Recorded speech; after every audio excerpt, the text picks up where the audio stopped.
Hey, I'm Noah, and today I'm going to be talking about staying calm and why it matters.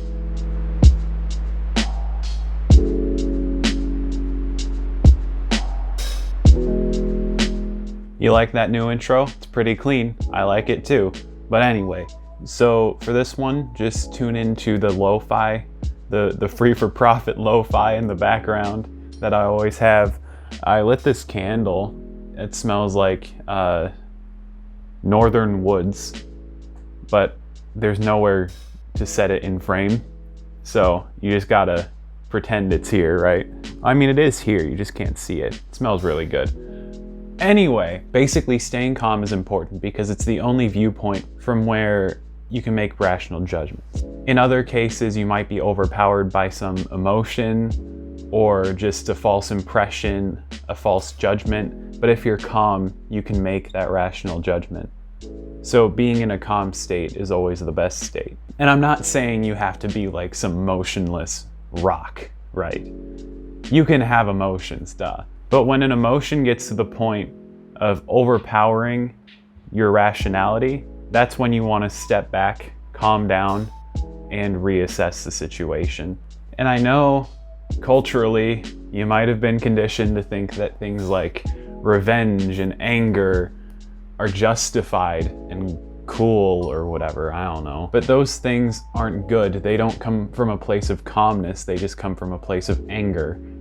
And anger is the one emotion you definitely like to avoid.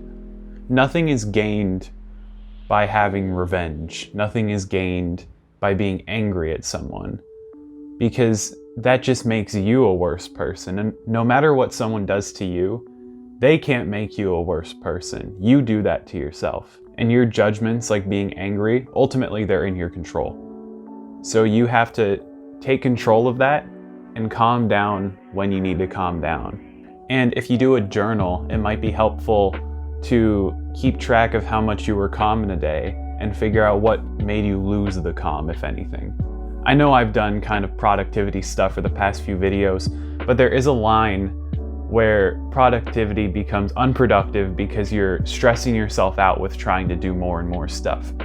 If you put too much anxiety and stress on yourself, you create that, then it's going to reduce your calm. It's going to make your judgments less rational. You're not going to be as happy. You're not going to be as nice to people because you can't make those rational judgments. And that's really the point of being calm, is to make rational judgments, to be virtuous and ultimately be good to other people. It's not all about just feeling good. That's not it.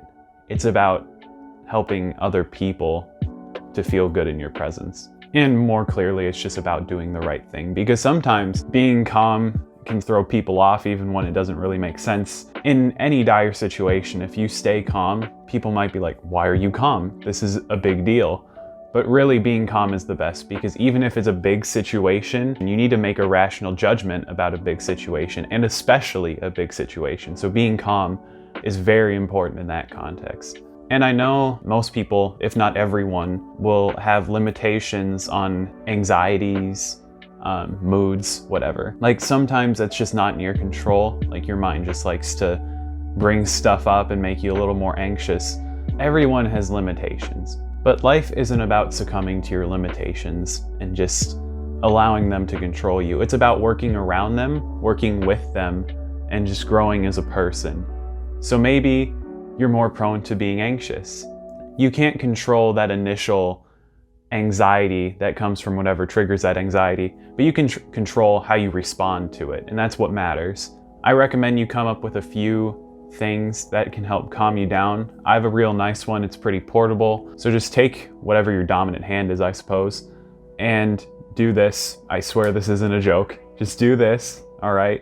So 1, 2, 3, 4, 5. 1, 2, 3, 4, 5, and so on. Just count on each of your fingers to 5. And once you hit 1 again, on the finger you started on, that's when you're done. Well, you don't have to say it out loud. You can do it silently. But it just kind of pulls your mind away from whatever anxiety you're having and just forces you to focus on your counting. Let's say someone just did something and I got a little angry about it, or I felt I was about to get angry about it, or I felt I was going to make a snarky comment about it. So before I say anything, I stop myself and I just start counting. It's really hard to talk while I'm doing this and counting at the same time. And that's the point. It kind of clears your mind because you're just focusing on counting your fingers, because I don't know if that was a complete cycle. When I'm doing it, I usually end up running through a few cycles because I lose count a little bit, because it's just a mind reset. It works. And this is no different than like breathing heavily and counting to 10 or whatever. But I just like this because it's a lot less obtrusive than sitting and breathing very loudly.